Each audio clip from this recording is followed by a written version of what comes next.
ዜና እናሰማለን። በቅድሚያም አርዕስተ ዜና። ኢትዮጵያ የባህር በር የማግኘት የህልውና ጉዳይ ነው አለች። ሶማሊያ ከኢትዮጵያ ጋር በባህር በር ዙሪያ መነጋገር መቀጠሏን አሳወቀች። ግብጽ የአፍሪካ ቀንድን ለማተራመስ እየሰራች ነው ስትል ጅቡቲ አስታወቀች። ኢትዮጵያ ለንግድ የሚያገለግላት በር ለማግኘት የምታደርገውን ጥረት እንግፋለን ሲሉ የሶማሊያው ፕሬዝዳንት አስታወቀ። ኢራን የኒውክሌር የመገንባት ፍላጎት እንደሌላት የኢራን ባለስልጣናት ለተመድ አስታወቁ። ከ3000 በላይ የጋዛ ነዋሪዎች በእስራኤል ጥቃት ምክንያት መፈናቀላቸውን አልጀዚራ ዘገበ። ፕሬዝዳንት መሐመድ አባስ የጋዛ ህዝብ ከመኖሪያ ቀዬዎች ሊፈናቀል አይገባም ሲሉ ለተባበሩት መንግስታት ስብሰባ ላይ ተናገሩ። አረብና የሙስሊም መሪዎች የጋዛ እስራኤልን ጦርነት በሚቆምበት መንገድ ከአሜሪካው ፕሬዝዳንት ትራምፕ ጋር ተወያዩ። በጄኔራል ሰዓረ መኮንንና በጄኔራል ጋዛይ አበራ ግድያ ዙሪያ ያልተሰሙ መረጃዎችን የሚዳስስ የምርመራ መጽሐፍ ገበያ ላይ ዋለ ሲል መሰረት ሚዲያ አስታወቀ። ሰኔ 15 ቀን 2011 ዓ.ም በጄኔራል ሰዓረና በብርጋዴር ጄኔራል ጋዛይ ላይ የተፈጸመውን ጥቃት አስመልክቶ በጥልቅ የሚዳስሰው ይኸው የምርመራ መጽሐፍ የችሎትን ሂደትና የፎረንሲክ ምርመራ ውጤትን ጨምሮ የአይን ምስክሮች ቃል ያካተተ መጽሐፍ መሆኑ ታውቋል። የእስራኤል ጦር ከየመን የተነሳ ድሮን ወደ አገሪቱ መተኮሱን ከገለጸ በኋላ በደቡብ እስራኤል በደረሰ ጥቃት ቢያንስ 20 ሰዎች መቁሰላቸውን የነፍስ አድን ሰራተኞች ተናገሩ። የተተኮሰውን ድሮን ለማክሸፍና ተሞክሮ እንደነበር የገለጸው የእስራኤል መከላከያ ሰራዊት ነገር ግን በቀይ ባህር ዳርቻ ላይ በምትገኘው መዝናኛ ከተማ ላይ ጥቃት መድረሱን አስታውቀዋል። የፈረንሳይ የቀድሞ ፕሬዝዳንት ኒኮላስ ሳርኮዚ ለምርጫ ቅስቀሳ በሚሊዮኖች የሚቆጠር ህገወጥ ገንዘብ ከሊቢያው መሪ ኮሎኔል ሙአመር ጋዳፊ በመቀበል ጥፋተኛ ተብለው የ5 ዓመት እስር ተፈረደባቸው። ግብጽ የኬንያው ፕሬዝዳንት በህዳሴ ግድብ ምርቃት ላይ በመገኘታቸው ቅር መሰኘቷን ገለጸች። የኬንያው ፕሬዝዳንት ዊሊያም ሩቶ በታላቁ የኢትዮጵያ ህዳሴ ግድብ ምርቃት ላይ በመገኘታቸው ግብጽ ቅር እንደተሰኘች በኬንያ የግብጽ አምባሳደር የሆኑት ሀተም ዩሱሪ ሆሰኒ ለሀገሪቱ ፓርላማ አፈ ጉባኤ ገለጹ።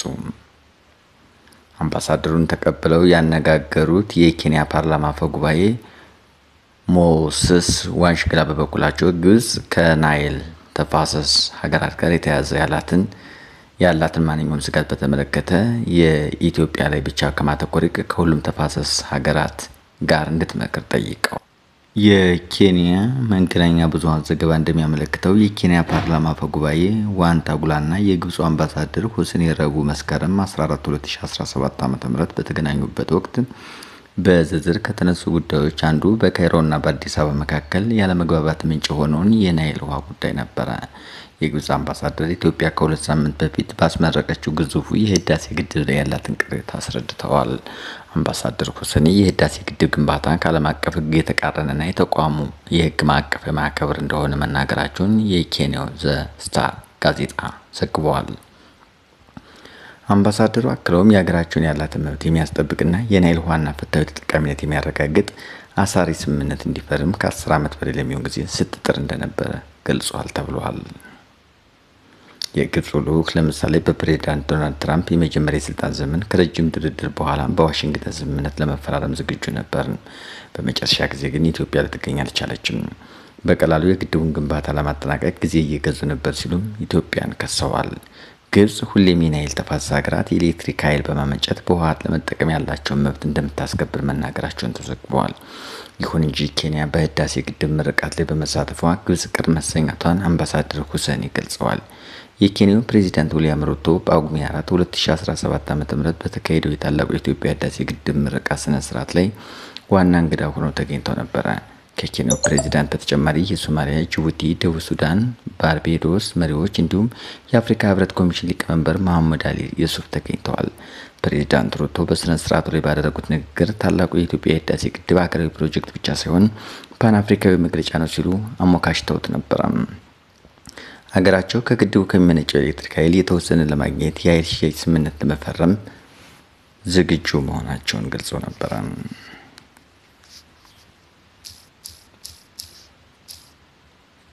የፍልስጤማውያን ወላጆች ሰቆቃ ልጄ ምግብ እየጠበቀ ተገደለ። ዲያ በማዕከላዊ ጋዛ በሚገኝ የተፈናቃዮች መጠለያ ውስጥ ይኖራል። የልጆች አባቱ ዲያ እንግዶቹን በፈገግታ ቢያስተናግድም ህመሙን መደበቅ አይችልም። ይህ የአብደላ ክፍል ነው። ጎራ በሉ ሲል እንግዶችን ይቀበላል። አብደላ የ19 ዓመት ልጅ ነው። በጋዛ የሰብአዊ እርዳታ ሲከፋፈል በተተኮሰ ጥይት ነሐሴ መባቻ ላይ ተገድሏል። እርዳታው አሜሪካና እስራኤል በጥምረት መስጠት ከጀመሩት ሲሆን በእስራኤልና አሜሪካ ወታደሮች ጥበቃ ይደረግለታል። ዲያ የልጁን ቦርሳ አቅፎ ተቀምጧል። የውድ ልጅ ጠረን አሁንም ቦርሳው ላይ አለ።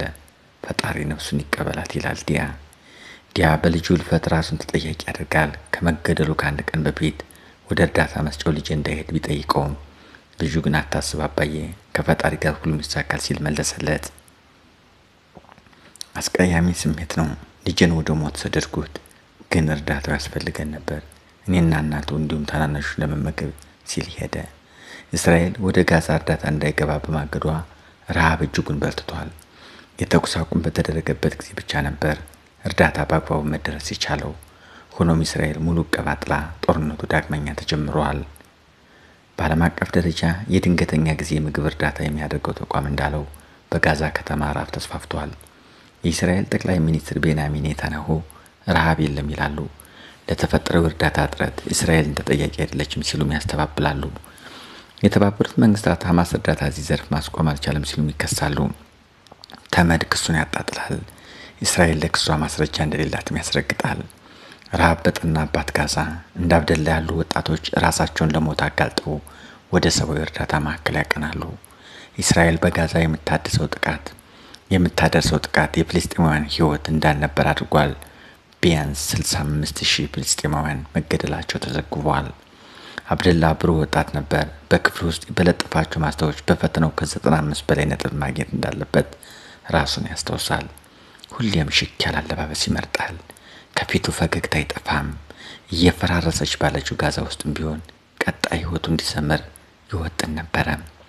በእስራኤል ጥቃት ከተገደሉት መካከል ከ18,000 በላይ የሚሆኑ ልጆች መሆናቸው ተዘግቧል። ሙዓዝ የአብደላ ጎረቤት ነው። ወደ እርዳታ ማዕከሉ የሄዱት አብረው ነበር።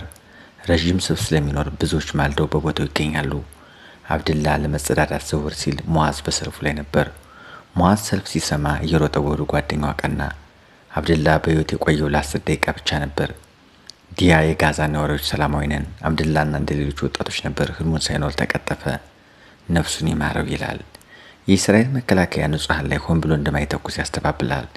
የእርዳታ ማዕከሉ ጠባቂዎች ንጹሃን ላይ እንደማይተኩሱ ይገልጻል። የአብደላ ታሪክ ቢቢሲ ላይ በሰራው ዘጋቢ ፊልም ተካቷል። ፊልሙ ጋዛ ዳይንግ ፎር ፉድ ይሰኛል። ፍልስጤማውያን እርዳታ ሲጠባበቁ እንደሚገደሉ በዝርዝር የሚታይበት ዘጋቢ ፊልም ነው።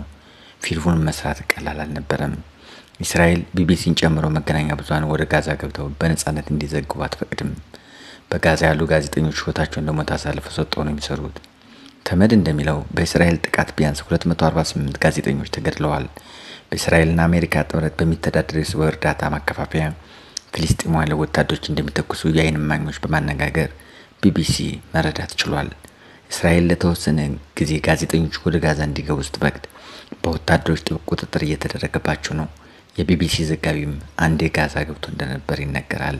እስራኤል ንጹሃን ዜጎችን የመጠበቅ ዓለም አቀፍ ሕግን ጥሳ ንጹሃን ኢላማ አድርጋለች ተብላ ብትከሰስም ለቢቢሲ ማብራሪያ የተሰጠው ወታደር ይህን አስተባብሏል። ወታደሩ ሐማስ እስራኤል ላይ ጥቃት በመፈጸም ሁሉም ፍልስጤማውያን ጥፋተኛ ናቸው፣ ለምን ሐማስን ሳያስወግዱ ቀሩ ይላል። ቢቢሲ መረጃ ለማግኘት ጋዛ ውስጥ ከሚሰሩ ዘጋቢዎች ጋር ይጣመራል፣ መረጃዎችንም ያጣራል። ሆኖም ጋዛ ከሚኖሩ ሰዎች ጋር በቀላሉ መገናኘት አይቻልም። የአብደላ ታሪክ ከተቀረጸ በኋላ ለንደን እንደሚደርስ ሳምንታት ወስዷል። የእርዳታ ማዕከሎች ውስጥ ቀረጻ እንዲካሄድ እስራኤል ፈቃደኛ አልሆነችም። እስራኤል በጋዛ የስልክ መገናኛ መስመሮች ላይ ጥቃት ስለፈጸመች በቀላሉ ሰዎችን ማግኘት አይቻልም። በጋዛ መንቀሳቀስ በአብዛኛው የሚታሰብ አይደለም። ሙዓዝ ጓደኛው ሲገደል አጠገቡ ነበር። ሪም የተባለችው እናት ለልጆቿ ምግብ ለማግኘት የማትፈነቅለው ድንጋይ የለም። ባለቤቷ የጦርነቱ መባቻ አካባቢ ነው የተገደለው። እሱም ምግብ እየፈለገ ሳለ ነበር የተገደለው። እንግዲህ እግዚአብሔር ዓለምን ሰላም ያድርጋት። ቤተሰቦች የዓለም ጉዳይ በጣም አሳሳቢ የሆነ ነው።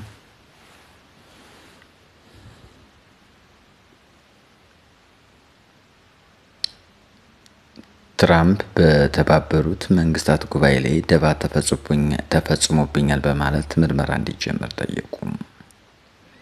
ዶናልድ ትራምፕ ረቡዕ ዕለት በተባበሩት መንግስታት ጠቅላላ ጉባኤ ላይ ንግግር ሊያደርጉ በሄዱበት ወቅት 3 ጊዜ ደባ እንደተፈጸመባቸው በመግለጽ ድርጅቱ ጉዳዩን እንዲመረምር ጠየቁ። በማህበራዊ ሚዲያቸው መልእክታቸውን ያሰሙት የአሜሪካው ፕሬዚዳንት ከቀዳማዊ እመቤት ሜላኒያ ትራምፕ ጋር አሳንሰር እስካላተር ሲጠቀሙ ሲሉ ማሽኑ መበላሸቱን አውስተዋል። አክለውም ንግግር ሊያደርጉ ሲዘጋጁ ጽሑፍ የሚያሳየው ማሽን ቴሌፕሮምፕተር እና የድምፅ መቆራረጥ እንደነበረ ጠቅሰው 3 ጊዜ ደባ ተፈጽሞብኛል ብለዋል። የተባበሩት መንግስታት ባለስልጣን ድምፅ ማጉያው የቀነሰው አንዳንድ ግለሰቦች በትርጉም እንዲሰሙት ለማስቻል ነው ሲሉ ምላሽ ሰጥተዋል። የተባበሩት መንግስታት ቀደም ብሎ በሰጠው ምላሽ አሳንስሮ የተበላሸው የትራምፕ ቪዲዮን የሚያነሳ ግለሰብ ወደ ኋላ በመውጣቱ ማሽኑ ሳይቆም እንዳልቆረ ጠቁሞ ቴሌፕሮምፕተሩ ደግሞ የአሜሪካ ልዑካን ይዘው የመጡት ነው ብለዋል።